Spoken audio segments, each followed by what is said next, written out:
And he makes many other statements about skepticism, relativism, the lack of human understanding, and that humans can't see things even when they're put before them, and then some things are not even put before them. And he himself does not try to be pedagogical. He is the opposite of pedagogical. It's not for nothing that they call him o skotinos, the obscure philosopher, the dark philosopher.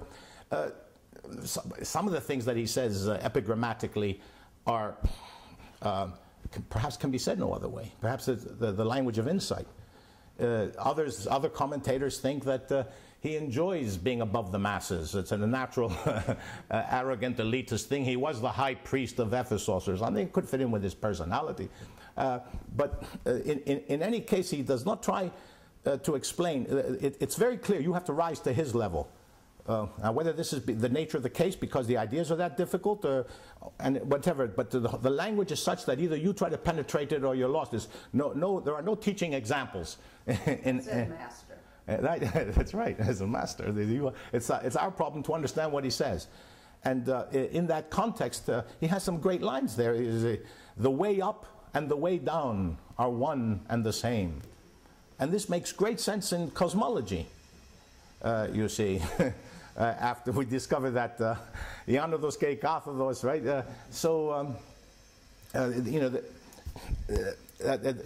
This is why he says that there is a hidden. The word "hidden" is very important here too. There's a harmony, but it's hidden, you know. But there is a harmony, and that's lawfulness. And then he gives it the name. This we call the Logos, and it's his inspiration to baptize that concept with that name, which is so rich. And a later thinker who's influenced by him says that the first cause of all motion in the cosmos is, well, actually very similar to Anaxagoras, says that nous is the source of motion in the universe. Mind moves matter. And he introduces the word nous.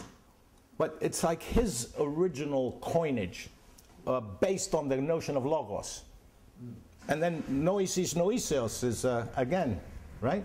Is again Aristotle's attempt to be creative with language. And again, there are more properties introduced about logos through Aristotle, with his description of mind as absolute self-awareness, absolute self-consciousness.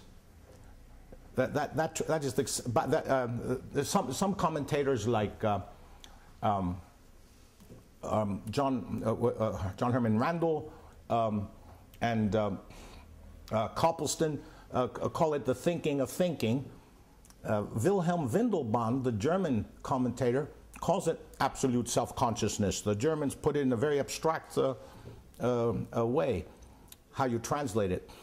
The thinking of thinking, you see.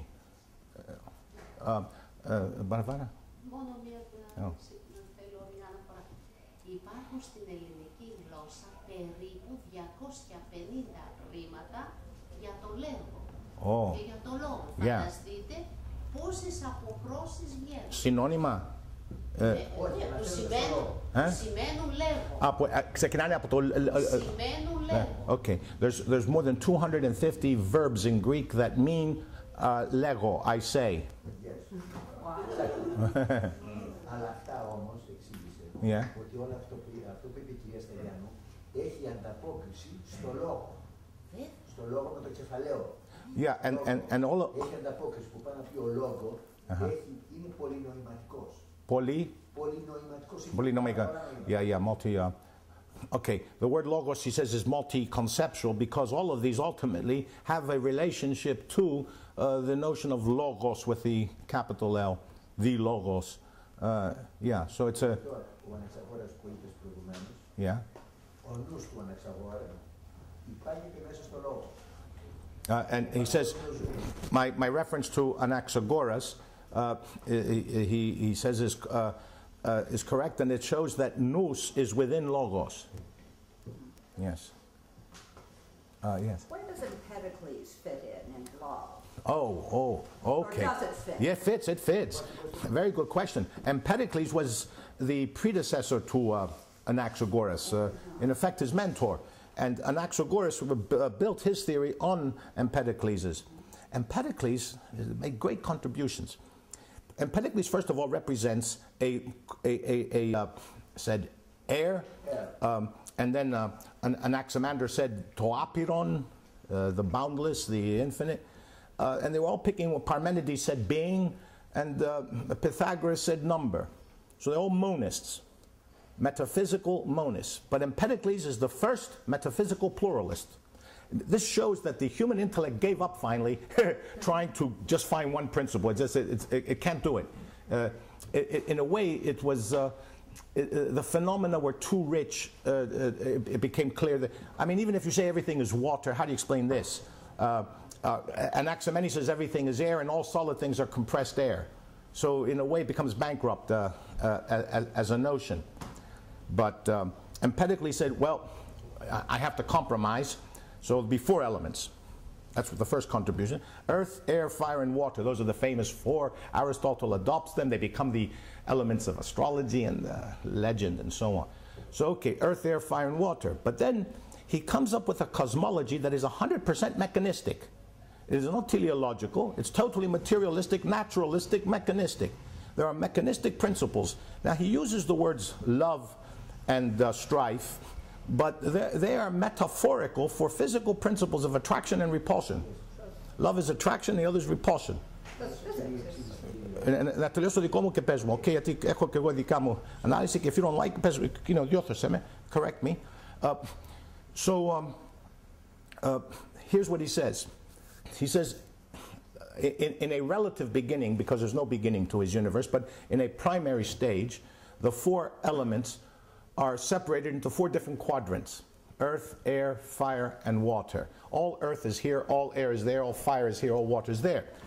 Now, these elements are found in a state where they have a basic particle. He uses the word somatideo, particle. He's really the father of atomism without realizing it. You see, a particle. Now, he was attending a debate, a historical debate that was developed by Zeno, the Eleatic, about whether matter is infinitely divisible or indivisible. And if it's infinitely divisible, you can have no motion. And that's what Zeno was trying to show. That, remember the famous paradox is that in the stadium, the runner can never run the race. Before you can get to the halfway point, he has to get half of that, then half of that, then half of that, then half of that, forever. So he can never get to the first point on the number line. But if it's indivisible, then he can run.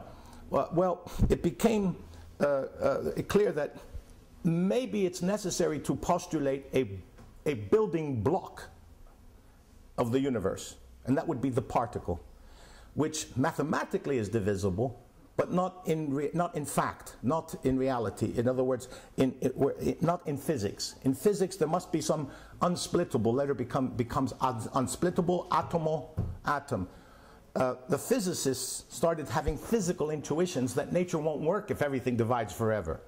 This is still a debate that goes on in quantum theory. If you read David Bohm's work, someone in the group has worked with David Bohm, was telling me the other day, and it has to do with quantum theory. Are there levels of smallness below the levels that we have even reached, and does it go on indefinitely, or what? But anyway, the conclusion that the pre-Socratic cosmologists came to there with Empedocles is there has to be a limit, and this particle is not divided anymore. So you have particles of earth, particles of air, fire, and water. Now, the first principle is that of love or attraction. So this principle operates in a cyclical pattern of mixing. And these particles begin to mix because there's no universe in the state of segregation. It takes integration to make the universe, because the more these particles integrate, the more they combine, the more complexity one has. You know, so they continue to combine and combine, creating more and more permutations and combinations, more phenomena. Of course, this reaches a limit because there's a finite number of particles.